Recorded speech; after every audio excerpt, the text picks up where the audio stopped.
Brittany Murphy was no doubt one of the most talented stars of old Hollywood, but a deeper look into her life would reveal some impressive truths that most of her fans probably had no idea about. From her lesser-known talents to allegedly being a victim of manipulation by her own husband, the life of Brittany Murphy is riddled with juicy secrets up until the day of her tragic demise, the early years. Brittany Ann Bertolotti, born at Georgia Baptist Hospital in Atlanta, shared her childhood with Sharon Kathleen Murphy and Angelo Joseph Bertolotti as her parents. Unfortunately, they parted ways when Brittany was just 3 years old. After the split, Sharon took the reins of raising Brittany in Edison, New Jersey. Meanwhile, Angelo faced legal trouble, spending 12 years behind bars due to drug possession charges. During this time, he also had connections to the Italian mafia, functioning as an entrepreneur and representative for organized crime families. Brittany recalled challenging times, mentioning financial strain which led to a diet heavy on spaghetti, and instances where she had to plead with her mom to buy clothes from Kmart. These experiences laid the groundwork for Brittany's later involvement in homeless causes, a topic she discussed in a Glamour article from February 2003. In 1991, before her high school years began, Brittany's family relocated to Los Angeles to support her acting aspirations. Reflecting on her mother's unwavering support, Brittany expressed gratitude, emphasizing how her mom sold everything and uprooted their lives for her dreams. Despite their hardships, Brittany felt her mother's encouragement was pivotal to her eventual success, but also ethnicity played a role in Brittany's background, with her mother having Irish and Slovakian roots while her father was Italian. Initially raised Baptist, Brittany later adopted a non-denominational Christian faith. She also had 2 older half-brothers and a younger half-sister. But more than anything, Brittany wanted deeply to pursue acting, and she had all the makings of a star, even from a young age. She was beautiful, resilient, and determined to make it in Hollywood. As she would often say later on, her mother, Sharon, was the first person to see her and believe in her, and she did all she could to make sure Brittany was the star she knew she could be. Chasing down a dream. In 1982, when she was just a little kid, Brittany started going to a school called Vern Fowler School of Dance and Theater Arts in New Jersey. There she learned to sing, dance, and act. She loved entertaining people from a young age. When she was 4, she began her training. Although just a child, Brittany seemed to have the soul and work ethic of an adult. One could tell that she was passionate and determined to be a great actress, so her teachers took a liking to her and helped her to become all she could be. So, by the time she was 10, she'd already made her debut in a play called Really Rosie. Her teachers were really impressed by her talent, but more than that, they were also very proud of her. But acting wasn't the only thing young Brittany could do. She also sang in another play called Les Miserables. And just like that, it became clear that this young girl was born to entertain, and she was good at it. She was easy to notice on stage as she often stood out amongst her peers. She was full of life and energy and had a lot to give, to the delight of her audience and soon-to-be fans. Then, when she was about 13, she moved to California. That's where things really started to take off for her. She got her first taste of Hollywood when she played a character named Brenda Drexel in a TV show called Drexel's Class, and things began to look up. She performed well in the film, and so another opportunity presented itself to her to play Molly Morgan in a show called Almost Home. Again, she was so good that she got to be on other shows as a guest star, like Parker Lewis Can't Lose, Blossom, Sequest 2032, Murder One, and Frasier. She even had recurring roles on shows like Party of Five, Boy Meets World, and Sister Sister. All of these roles were great for her to get her name out there and build a robust brand around her name and face, but her big break came when she was barely 17. She landed a role in a popular movie called Clueless. People loved her in it. She played a character named Cher, and she was fantastic.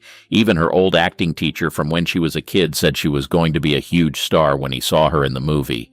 Finally, stardom didn't seem so far off, and by all means, Brittany's future in Hollywood was brighter than the sun. But soon, something terrible happened. Brittany got some scary news that she wasn't sure she was ready to handle. Around the time Clueless came out, her mom got really sick with breast cancer, so Brittany had to take care of her. However, despite the situation with her mother, after Clueless, Brittany kept acting. She even made her Broadway debut in a play called A View from the Bridge, as well as other movies too, like Freeway and Bongwater. She was praised for her role in a TV movie called The Devil's Arithmetic. In 1999, she was also in a movie called Girl Interrupted and was nominated for an award for her performance. She also starred in a funny movie called Drop Dead Gorgeous. Besides acting in movies and TV shows, she also did voice acting. She played Luann Platter in a cartoon called King of the Hill for a long time. But just like acting on stage and on TV, she also liked doing voice acting mainly because of how convenient it was for her.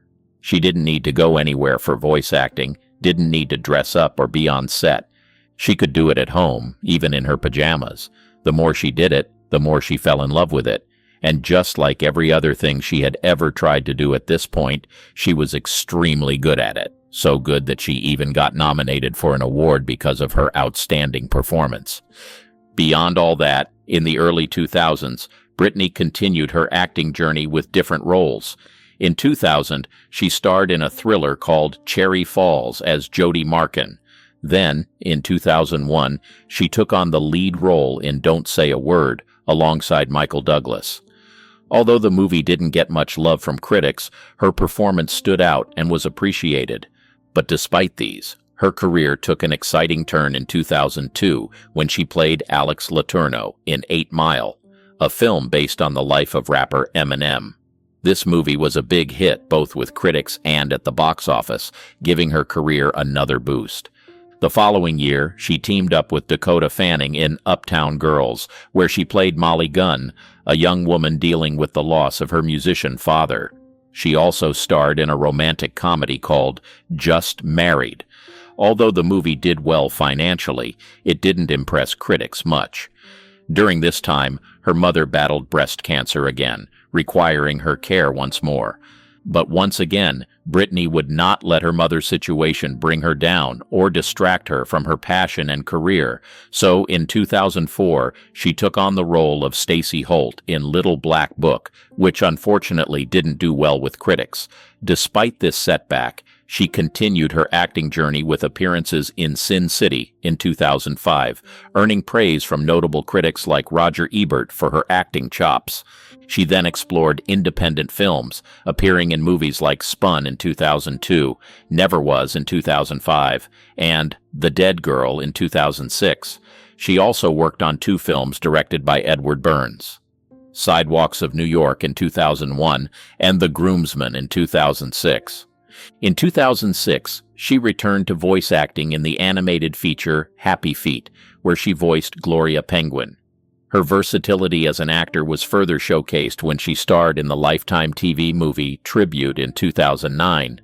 But aside from appearing on screens and voice acting, Brittany seemed to delve into yet another industry under entertainment and performed excellently well. A career in music. Murphy wasn't just an actress, she was also a talented singer. She had a knack for picking up musical instruments quickly, like the piano and trumpet, often learning to play them in just 20 minutes of practice. But she kept her singing abilities a secret for a while. She wanted to learn the ins and outs of recording studios before stepping into the limelight. In fact, she even lent her voice to some albums without getting credit. Her musical influences were diverse, but she particularly admired Madonna. She saw Madonna's ambition to change the world and decided she wanted to be her version of Madonna when she grew up. Although she had plans to release her own studio album, it never happened. However, she did record some demos, and one of her songs, Boomlay, leaked online, even though it was never completed.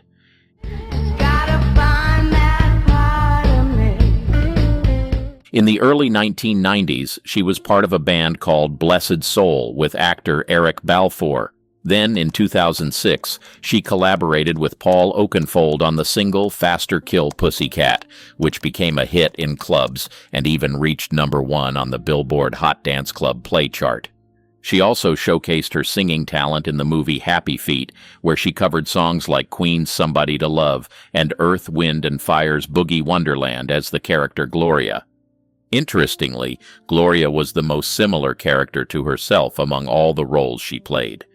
After her passing, there were rumors about whether she had plans to pursue a solo music career. Some speculated that if her recorded material was of good quality, she might have had one or two hit songs. It's a reminder of the multifaceted talent she possessed and the potential she had yet to explore. She was a beloved queen of Hollywood. Kathy Najimy, who worked with Murphy on King of the Hill, shared that Murphy was an extraordinary person. According to Najimy, Murphy stood out from the crowd. She wasn't your typical Hollywood star. When Murphy entered a room, everyone would light up with joy, thrilled to see her. And what made her even more extraordinary was that she remained the same genuine and down-to-earth person even after leaving the glitz and glamour behind and returning home. Taryn Manning, Murphy's co-star in 8 Mile, described her as a butterfly, implying her grace and uniqueness. Amy Heckerling, who directed Murphy in Clueless, emphasized her sweetness, which translated beautifully onto the screen.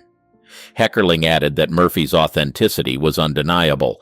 Overall, Murphy's colleagues remember her not only for her talent, but also for her genuine personality and the warmth she brought into every interaction.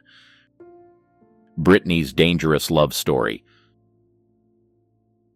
Months after ending her relationship with Macaluso, Brittany Murphy crossed paths with Simon Monjack, a British screenwriter. They met while working on a film called The White Hotel, where Murphy was cast as an actress and Monjack as a director. However, the film faced production issues and was never released. In the documentary What Happened to Brittany Murphy, released in 2021, some of Monjack's acquaintances accused him of being responsible for Murphy's physical transformation and for isolating her from her family. Elizabeth Ragsdale, Monjack's ex-fiancée, described him as manipulative and deceitful, alleging that he even claimed to have spinal cancer to extort money for treatments. Ragsdale only realized the truth when Monjack left her while she was pregnant. Monjack's mother, Linda Monjack, defended her son, suggesting that he might have believed his own lies due to extreme paranoia following his father's demise from cancer. Before meeting Murphy, Monjack had spun a web of lies, claiming to be a wealthy multimillionaire with connections to famous celebrities and battling terminal illnesses. This led the media and Murphy's acquaintances to question his motives and character. Kathy Najimy, a friend of Murphy's, expressed concern over Monjack's mysterious background and behavior, cautioning Murphy against rushing into marriage with him. Despite warnings from friends and family, Murphy was adamant about her relationship with Monjack. Lisa Riefel, another friend, observed that once they were together, Monjack isolated Murphy from her social circle, making it difficult for others to reach her. The couple kept their engagement and subsequent marriage private, opting for a discreet Jewish ceremony in Los Angeles in May 2007. She had a toxic marriage. Those who were close to Brittany Murphy sensed trouble brewing early on in her relationship with Simon Monjack. Kathy Najimy, a friend of Murphy's, described seeing Murphy appear almost hypnotized by Monjack's influence. The situation left Najimy and others feeling scared and unsettled. According to Najimy, Monjack seemed to be taking control of Murphy's life, making decisions on her behalf and managing her finances, which raised concerns among her inner circle. Roger Neal, a publicist hired by Monjack and Murphy's mother, Sharon Murphy, following Brittany Murphy's passing, revealed how Monjack gradually isolated Murphy from her support network while assuming control of her financial affairs. Neal alleged in the documentary that Monjack had spent a staggering $3 million of Murphy's money within just 3 years. Alex Merkin, the director of the 2009 thriller Across the Hall, recounted his attempts to communicate with Murphy, only to find that Monjack acted as a gatekeeper, controlling access to her. Merkin discovered that Murphy had no access to her own email or phone, suggesting a concerning level of control exerted by Monjack over her personal affairs. Sarah Hamill, a former journalist for People magazine, shared insights into attempts by Murphy's friends to stage an intervention at her home, presenting evidence of Monjack's troubled past. However, Murphy and her mother remained steadfast in their support of Monjack, rejecting the intervention and siding with him despite the concerns raised by those closest to Murphy. Her obvious health decline. In the early 2000s, Brittany Murphy experienced a significant weight loss, sparking rumors about potential drug addiction or struggles with eating disorders like bulimia or anorexia. However, in a 2005 interview with Jane magazine, Murphy vehemently denied these allegations, stating that she had never tried cocaine in her life. Despite denying drug use, Murphy was often seen smoking both on-screen and off. A Rolling Stone journalist described an encounter with her, noting her sweet scent of vanilla and apricots mixed with cigarette smoke. Although Murphy claimed to be a light smoker, her actions contradicted her words, highlighting a potential struggle with nicotine addiction. Despite her battle with smoking, Murphy made efforts to quit and was an advocate against drug and marijuana use. She even participated in anti-smoking campaigns aimed at educating young people about the dangers of smoking. In addition to her struggles with smoking, Murphy also faced health challenges, including type 1 diabetes mellitus. Her friend, actress Melanie Lynskey, spoke out about Murphy's struggles with body image, expressing sadness over the pressure Murphy felt to change her appearance to conform to Hollywood standards. The effects of Murphy's weight loss were evident to those around her, with friends and colleagues expressing concern about her physical well-being. Film director Trista Jordan recalled seeing Murphy's frailty firsthand, noting her extremely thin appearance and the difficulty she faced in simple movements like standing up from a chair. These accounts shed light on the toll Murphy's weight loss took on her health and overall well-being. Her husband was behind the weight loss. After enjoying the success of films like Clueless and Girl Interrupted, Brittany Murphy underwent a significant transformation in her appearance. In an effort to secure leading roles in Hollywood, she shed weight and dyed her hair blonde. However, what started as a typical Hollywood makeover took a concerning turn as Murphy's weight loss became extreme.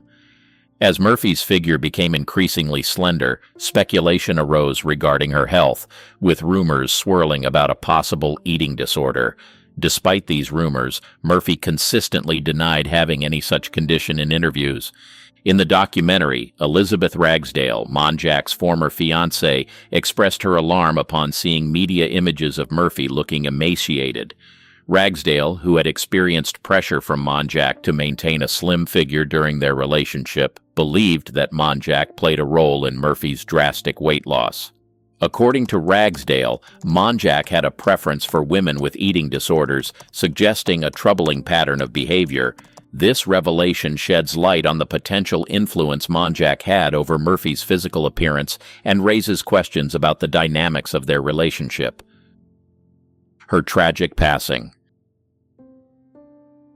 At 8 a.m. on December 20, 2009, the Los Angeles Fire Department received a call for a medical request at the Los Angeles residence shared by Brittany Murphy and Simon Monjack. Upon arrival, they found Murphy collapsed in a bathroom. Despite attempts to resuscitate her, she was transported to Cedars-Sinai Medical Center, where she was pronounced gone at 10:04 a.m. after experiencing cardiac arrest. The day following her demise, an autopsy was conducted. The Los Angeles County Coroner's Office issued a report in February 2010 determining the manner of demise as accidental. The cause of demise was attributed to pneumonia, with secondary factors of severe iron deficiency anemia and multiple drug intoxication. The coroner's report revealed the presence of various over-the-counter and prescription medications in Murphy's system, including hydrocodone, acetaminophen, L-methamphetamine, and chlorpheniramine, which were likely used to treat a cold or respiratory infection. While these medications are legal, the report noted the potential adverse effects, especially given Brittany's weakened state. Murphy was laid to rest on December 24, 2009, at Forest Lawn Memorial Park in Hollywood Hills. In January 2010, Murphy's husband, Simon Monjack, and her mother, Sharon Murphy, disputed claims of drug involvement in Brittany's demise, attributing it instead to a heart condition known as mitral valve prolapse. In January 2012, Murphy's father, Angelo Bertolotti, sought to obtain samples of his daughter's hair for independent testing, but failed to follow through with the lawsuit. In November 2013, Bertolotti claimed that toxicology results indicated potential poisoning by heavy metals, a claim Sharon Murphy vehemently denied as a smear. The weird relationship. Following Brittany Murphy's passing, speculation arose concerning the living arrangements of Simon Monjack and Sharon Murphy, who continued to reside together in Brittany's West Hollywood mansion. Their close relationship raised eyebrows among fans, particularly when they posed for photographs together, with Sharon resting her head on Monjack's chest. Reports even suggested that the grieving in-laws shared the same bed, fueling gossip and tabloid speculation. Roger Neal, the publicist hired by Monjack and Sharon, acknowledged that their behavior attracted attention from the tabloid media. However, he vehemently denied any romantic involvement between the two, dismissing the rumors as unfounded. In response to the rumors, Sharon Murphy spoke out against the allegations, labeling them as disgusting during an interview with People magazine in 2010. She emphasized that their relationship was one of close friendship and familial bond, describing the rumors as awful and ridiculous. Sharon's statement aimed to dispel any misconceptions and reaffirm the genuine nature of their relationship as supportive family members. Tragically, on May 23, 2010, Simon Monjack himself was found unconscious at the same residence. The coroner's report cited acute pneumonia and severe anemia as the causes of his demise. While speculation arose regarding toxic mold in the house, the Los Angeles County Department of Health dismissed this possibility. Sharon Murphy refuted claims of mold involvement and later filed a lawsuit alleging that toxic mold was the cause of her daughter and son-in-law's demise.